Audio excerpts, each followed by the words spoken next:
ঘড়িওয়ালা চৌকিদারটি হাতল ভাঙা চেয়ারে বসে দেয়ালে মাথা ঠেকিয়ে নিশ্চিন্তের স্বপ্নদেশে তখন বিভোর। নাক ডাকার সাথে সাথে ছন্দবদ্ধভাবে প্রকাণ্ড ঘুড়িটাও ওঠানামা করছে তার। লিকলিকে চেহারার দুপেয়ে জন্তুটি পাইপ দিয়ে ততক্ষণ সেকেন্ড ফ্লোরে উঠে খোলা ব্যালকনিতে পা টিপে টিপে বিচরণ করছে নিচু হয়ে।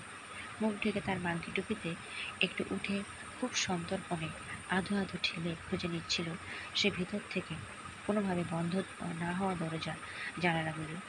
এমন সময় ভেসে এলো সামনের আধখোলা জানালা দিয়ে কান্নার শব্দ।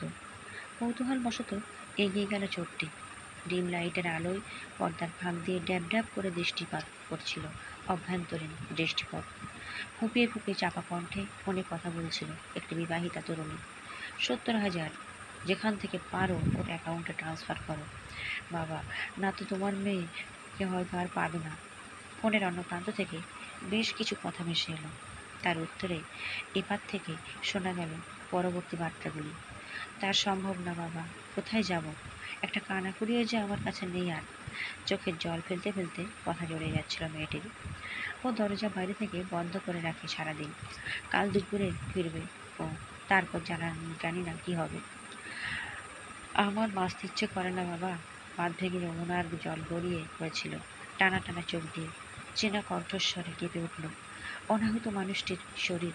7-5 ভাবতে ভাবতে চুপটি করে অন্য প্রান্তে জানালার দুটি দুর্বল গরাত কেটে প্রবেশ করলো ভেতরে। ঘরের এক কোণে বসে মুখ বুজে মেয়েটি তখন ভাবে ফুপিয়ে ফুপিয়ে কেঁদে চলেছে। ঠিক তখনই সামনে এসে দাঁড়ালো চোরটি। আচমকা তাকে দেখে আতঙ্কে শিউরে উঠল তরুণী।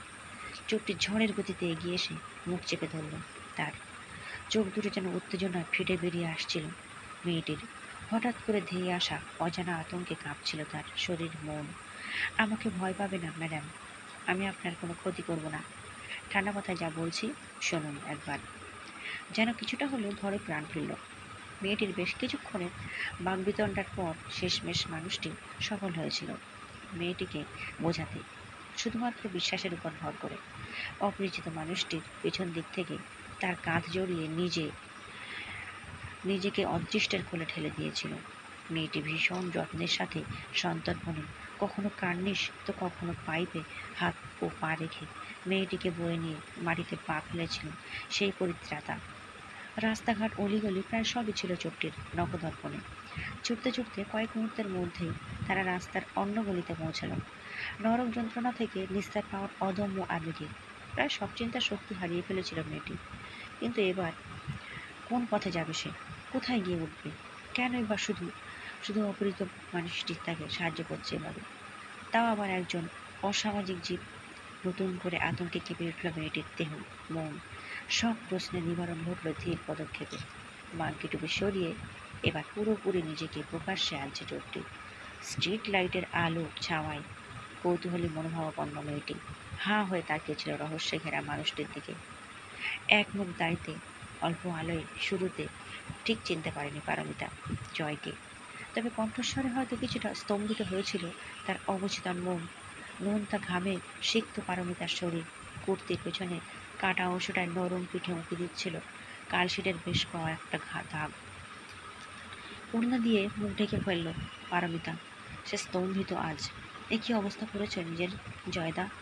বেশ কিছুক্ষণ তার চোখে চোখ রেখে জয় হাসি মুখে বলল, অন্য কেউ জিজ্ঞেস করলে যা ইচ্ছে তাই বলতাম, কিন্তু আজ মিথ্যে বলবো না। তুমি ঠিকই বলতে মিতা, আমি কোনোদিনও সমাজে প্রতিষ্ঠিত হতে পারবো না, কারণ সেই যোগ্যতা আমার নেই। আর দেখো, সেই পরিস্থিতি আর কোনোদিন তৈরিও হলো না। মিষ্টি সেই মেয়েটি যাওয়ার পর থেকে যেন আরও তলিয়ে যেতে লাগলাম অজান্তেই। দীর্ঘশ্বাস ফেলে জয় আবার বলে চলল, বাড়ির অবস্থা শুরু থেকেই ভালো ছিল না, সবই তো জানতে।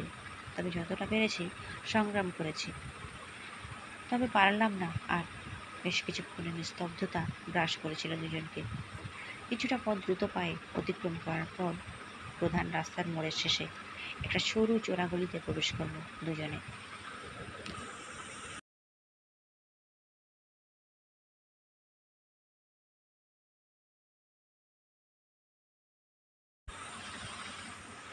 পরের পর্ব দেখার জন্য ভিডিওটিতে লাইক দিন আর চ্যানেলটিকে সাবস্ক্রাইব করে পাশে থাকুন।